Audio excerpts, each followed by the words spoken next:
CM sir serious అవుతుండమ్మో.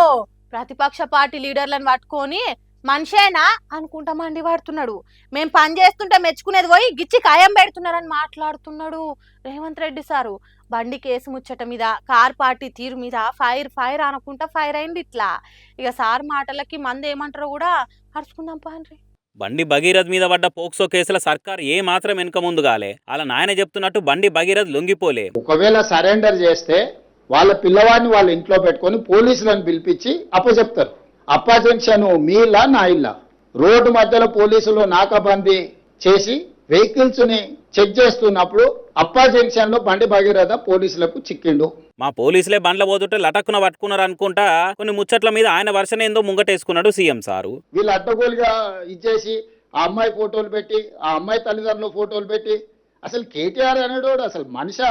అంటే కేటీఆర్ ఆయన Twitter, Insta అకౌంట్లో ఆ బుజ్జి ఫోటోలు పెట్టిండా సారు? లేకుంటే ఆయన ఫోన్లోకి వెళ్ళి అందరికి వాట్సాప్ పెట్టిండా? ఒకవేళ కేటీఆరే చేసినట్టు ప్రూఫ్ ఉంటే కేసు రాయకుండా ఇన్నొద్దుల సంధి ఎందుకు ఆగినట్టు మరి అని అనుకుంటా లాజిక్లు తీసి రేవంత్ రెడ్డిని అడగబట్టి సోషల్ మీడియాలో బండి మనసులే బుజ్జి ఫోటోలు వీడియోలు బయటికి ఇడిచిర్రు. కొందరు ఇన్ఫ్లుయెన్సర్లు యూట్యూబర్లకు ఏం చెప్పాలనో కూడా స్క్రిప్ట్ కూడా ఇచ్చి కేసును పలసగా చేసి చూసిర్రు అని అందరిది ఇట్టే. ఆ ముచ్చట్ల పోలీసులే కేసు రాసి అరుచుకునే పనులు ఉన్నారు కూడా. కానీ మీరు మాత్రం కేటీఆర్ మనిషేనా ఇట్లా బయట వేస్తాడు అని అంటే ఏమనాలో మరిగా? మీదికెళ్ళి బండికి కేటీఆర్ కు రాజకీయంగా కిరికిరి ఉంది కాబట్టి ఇదంతా అనుకొచ్చింది ఇట్లా.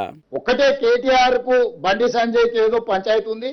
అవునా, రాజకీయంగా పంచాలు ఉన్నాయి కాబట్టి ఇదంతా అంతేనా సారు? అంటే బండి భగీరథ్ ఏం చేయందే పోక్సో కేసు పెట్టిర్రు. తప్పు చేసినా అన్న భయం లేదే భగీరథ్ 9 రోజులు దొరకకుండా పరారీలున్నాడు. బెయిల్ రాకపోయే వరకలా వచ్చి లొంగిపోలే. అదే మీరు అన్నట్టు పోలీసులు అరెస్ట్ చేసి జైల్లో నూకలే. ఇలా ప్రతిదీ కూడా బండికి కేటీఆర్ కు పంచాలు ఉండబట్టే తప్ప ఇంకేం కాదంటారు మరి అని అనుకుంటా రేవంత్ రెడ్డి కామెంట్లకి కౌంటర్లు ఇస్తుర్రు.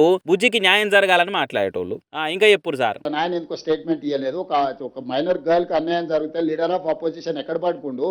ఓహో, ప్రతిపక్ష లీడర్ గా కేసీఆర్ ఏం మాట్లాడతలేరు అని అంటున్నారు. మరి కేటీఆర్, ఆర్ఎస్ ప్రవీణ్ కుమార్ ప్రతిపక్ష పార్టీ లీడర్లే కదా. వాళ్ళు బయటకు వచ్చి మాట్లాడితేనేమో మనిషేనా అని మాట్లాడబడుతుంది. మాట్లాడకపోతే గీత మాట్లాడరా ప్రతిపక్షం అన్నాక అని అనబడుతుంది. సరే మీరన్నట్టే అరే ఓ ఆడవిలకు అన్యాయం అయితే ప్రతిపక్ష పార్టీ లీడర్ ముంగట్టుకొస్తలేరు అని అంటున్నారు కదా. మరి పవర్ ఉన్న పార్టీ లీడర్లుగా అరే ఓ మైనర్ బుజ్జికి అన్యాయం అయింది, బరాబర్ విచారణ గట్టిగా చేస్తాము అని సర్కార్ తరపున భరోసా ఇచ్చేందుకు సీతక్కో, కొండా సురేక్కో, ఇంకా కడమ మహిళా లీడర్లు ఒక్కళ్ళు కూడా బాధితురాలు తానికి పోయి మాట్లాడలేదు. ఎందుకో మైనర్ బుజ్జికి న్యాయం చేస్తున్నామని చెప్పవలసింది పోయి పిల్లలన్నాక తప్పు చేస్తారు వయా దాంట్లో ఏముంది అని మీ కాంగ్రెస్ ఎంపీ మల్లు రవసంటి సీనియర్ లీడర్లు మాట్లాడితే కూడా ఇసుంటి తప్పు మాటలు అనలేదు మరి మీరు అని అనుకుంటా సీఎం మాటలకు సీరియస్ గానే కౌంటర్లు ఇస్తారు సోషల్ మీడియాలో. ఇప్పటికే కేసు లేట్ రాసిరని, పరారీలు ఉన్న 10 రోజుల దాకా పట్టుకోలేదని మస్తు పాయింట్ల మీద సర్కార్ నడుచుకుంటారు పబ్లిక్. మీదికెళ్ళిగో ఇట్లా సీఎం సార్ మాటలతో ఇంకింత ఇచ్చి పడేవట్టిరు ఇట్లా.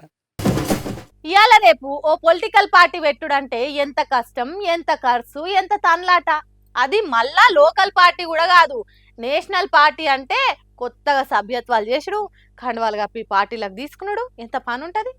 సోంటిది పెట్టి వారం కూడా కాకముందు ఇగో ఈ పార్టీ రికార్డులు కొట్టేస్తుంది. ఏ పార్టీ గురించి చెప్తున్నానో తెలిసిపోయింది కదా. గా పార్టీ కొత్త రికార్డు ముచ్చట్నే ఇది. పాలిటిక్స్ అంటే పట్టుండది, దేశంలో ఏమైతుందో కూడా ఐడియా ఉండదు. ఇప్పటికీ యూత్ ఎటు పోతుంది అసలు అనుకుంటా మాట్లాడేటోళ్లకు కొత్తగా వచ్చిన బొద్దింక పార్టీ పర్ఫెక్ట్ జవాబు చెప్తుంది. 3-4 వద్దుల సంది సోషల్ మీడియాలో బొద్దింక పార్టీ ఏ రేంజ్ లో ఫేమస్ అయిందో చూస్తూనే ఉన్నాం కదా. ఈ పేపర్ లీకులు, అవినీతి పనులు, స్కాములు, మతం పేరుతోని కొట్లాటలు, నిరుద్యోగం గోసలు ఇవన్నీ చూసి యాష్టతోని పెట్టిన బొద్దింక పార్టీకి యూత్ జంజీల ఫుల్ సపోర్ట్ వస్తుంది. చూస్తుండగానే ఇదో పెద్ద ఉద్యమం అయిపోయి దేశంలో ఉన్న పెద్ద పెద్ద రాజకీయ పార్టీల లీడర్లు కూడా కాక్రోచ్ పార్టీకి ఖచ్చితంగా మద్దతు ఇస్తామంటారు. ఇక సోషల్ మీడియాలో బొద్దింక పార్టీకి ఉన్న ఫాలోయింగ్ చూస్తే పక్కా పరిశాన్ అవుతారు మీరు. 45 ఏళ్ల చరిత్రుండి దేశంలో పవర్లున్న బీజేపీకి ఇప్పటిదాకా 8 మిలియన్ల చిల్లరనే ఫాలోవర్లు ఉంటే 4 రోజుల కింద చాలైన బొద్దింక పార్టీకి 10 మిలియన్ల మీద ఫాలోవర్లు వచ్చిర్రు. సెకండ్ కు ఇంకా పెరుగుతూనే ఉన్నారు. దీంతో నిన్న మొన్నటి దాకా ఈ పార్టీని ఏదో మీమ్స్ పార్టీ, ఏఐ పోస్ట్ల పార్టీ అని ఎక్కిరించిన వాళ్ళు కూడా ఈ లెక్కలు చూసి పక్కా సీరియస్ తీసుకోవాల్సిందే అని ఫిక్స్ అవుతారు. కామన్ పబ్లికే కాకుండా ప్రకాష్ రాజు, ధ్రువ్ రాఠీ అసోంటోళ్ళు కూడా ట్వీట్లు, వీడియోలు పెట్టుకుంటా సపోర్ట్ ఇస్తుంటే సర్కార్ మీద బరాబర్ లడాయి చేస్తేందుకు గిసొంటి రావాల్సిందే అని అనుకొస్తున్నారు. ఇంకొందరేమో ఇది ఆమ్ ఆద్మీ బీ పార్టీ అనుకుంటా అనుమానాలు పడుతున్నారు. మోడీ గవర్నమెంట్ మీద దాడి చేసేందుకు ఆ పోలు ఎన్నుకుని నడిపిస్తున్న కథ ఇదంతా అని రాసుకొస్తున్నారు. కానీ ఎవరెన్నంటున్నా ఏం మాట్లాడుతున్నా గానీ బొద్దింక పార్టీ ఊపైతే తక్కువైతే లేదు పోన్రి.